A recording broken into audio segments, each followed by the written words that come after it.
Okay, first of all, Friday, I'm sure everybody is in TGIF mode a little bit right now.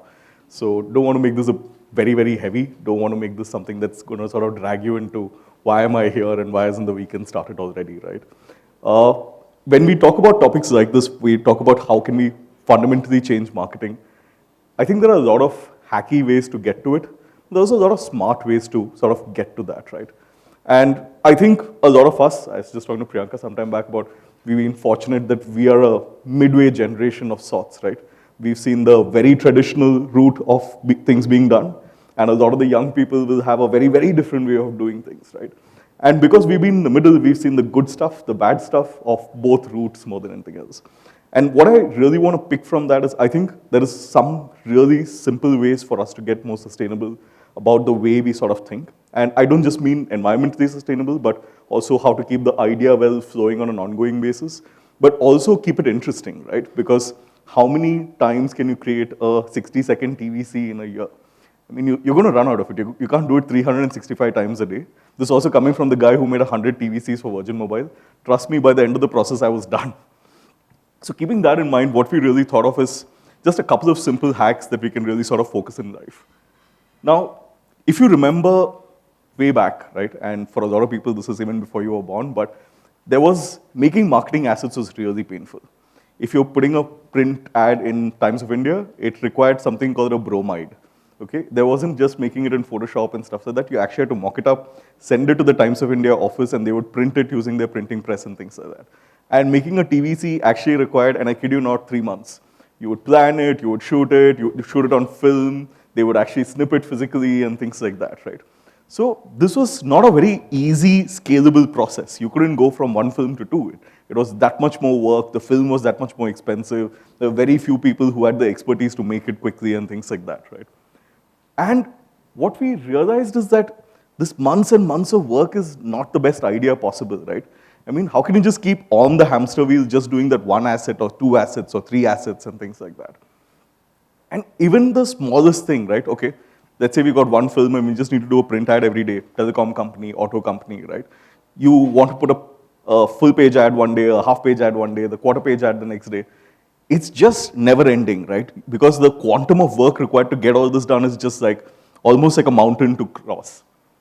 And sure, all of this has gotten easier, and now the challenge is that we have talent that sometimes forgets scripts, maybe lengthens the shoot more than the 6 hours or 8 hours that you've allocated for them and stuff, right?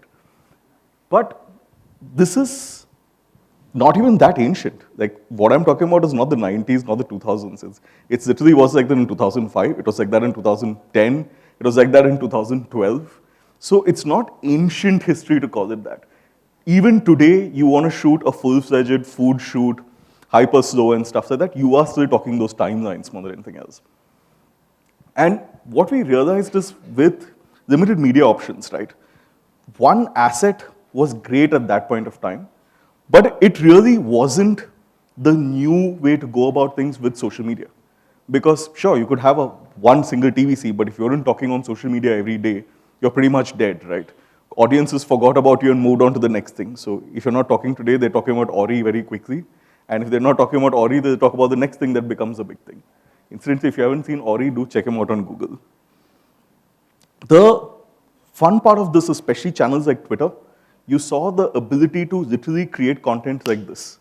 All you're doing is typing a message, and it was out there, and what you had literal verbal diarrhea with was creating impressions for the brand on an ongoing basis. And Twitter, you weren't limited by you could post once or twice. You could post 20 times a day. Commenting on a cricket match, comment every over, so you got 50 little tweets out there, right? And quality of execution was no longer the focus.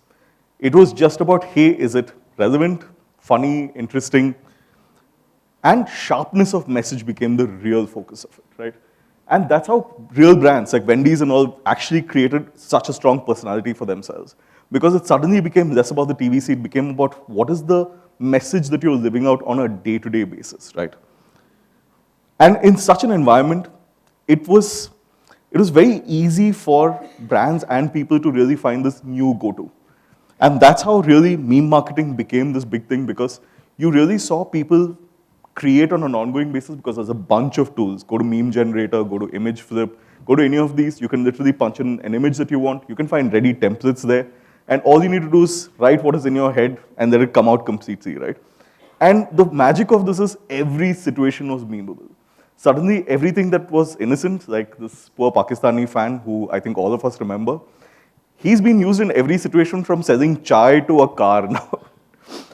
And when I mean every situation, literally every situation. There are literally situations where people have created new templates for us to just create memes out of because they've realized the ubiquitousness of this media, right? And they've realized the amount of exposure they can get from just being a part of this cultural phenomenon. And people have used them to crazy amounts of effectiveness if you think about it. Like, literally love this Irfan Khan one. I mean, God rest his soul, but what a beautiful set of images just to promote movies. And if you think about this set of series, it got 52 million impressions in the first week that it came out.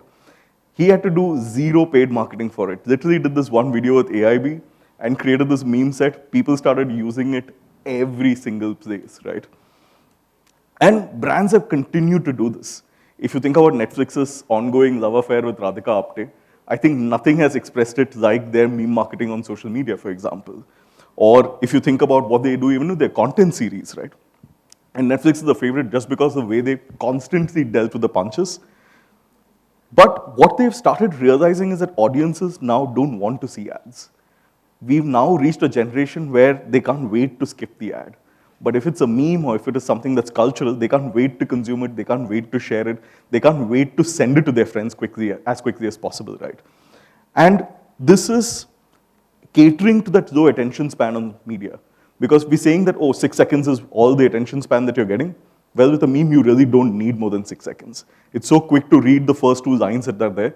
In 5 seconds, you've read it, you're done, you've smiled, you're on to the next thing. So this is actually efficiency for people who are now consuming things on their phones, right? And what it also does is, earlier you had that entire risk of you're making this one big asset. So all your eggs were in this one basket.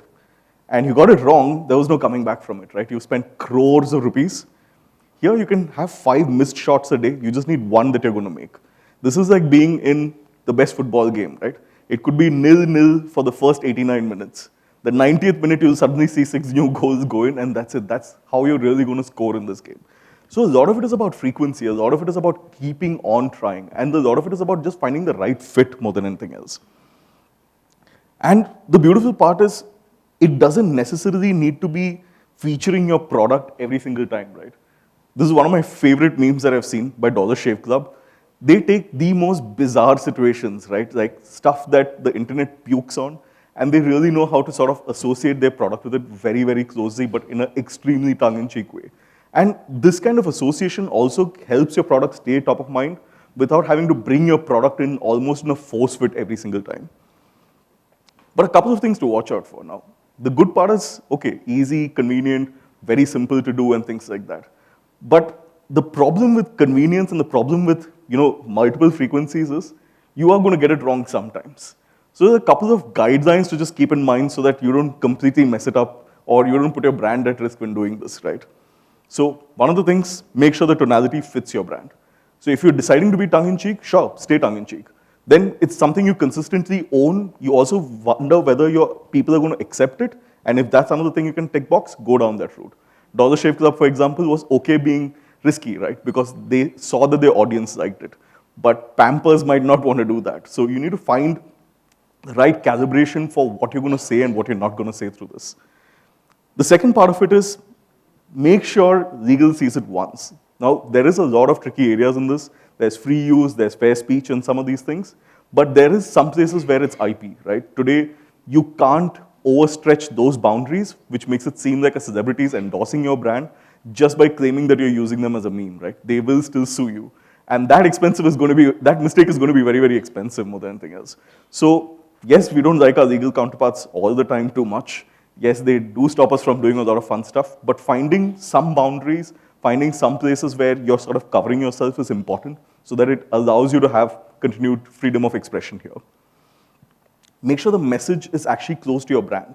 So if you're finding a message for your brand, make sure that you're working within that entire content sphere, right? don't go to spaces that are going to completely throw off things because you really need to connect this well. I think Pepsi's Kendall Jenner ad was as a fantastic example of brand not being able to live up to the potential promise that they were trying to make, right? And it's one of those situations that blew up in their face.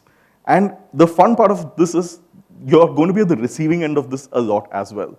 You can go from a brand which is trying to sort of own the meme content, but you can suddenly become memed heavily at that point of time.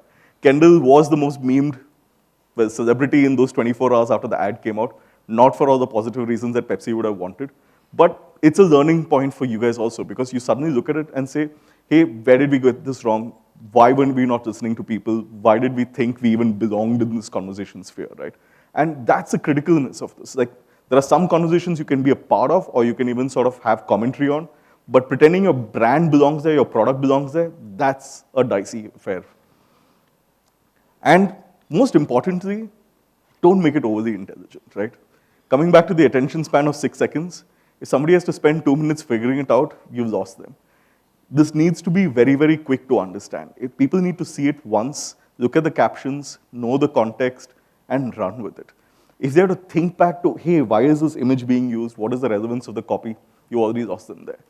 So don't make things too complicated. The idea is, the old rule of KISS, which is keep it simple, stupid. Americans love that acronym, but it genuinely works in this channel more than anything else.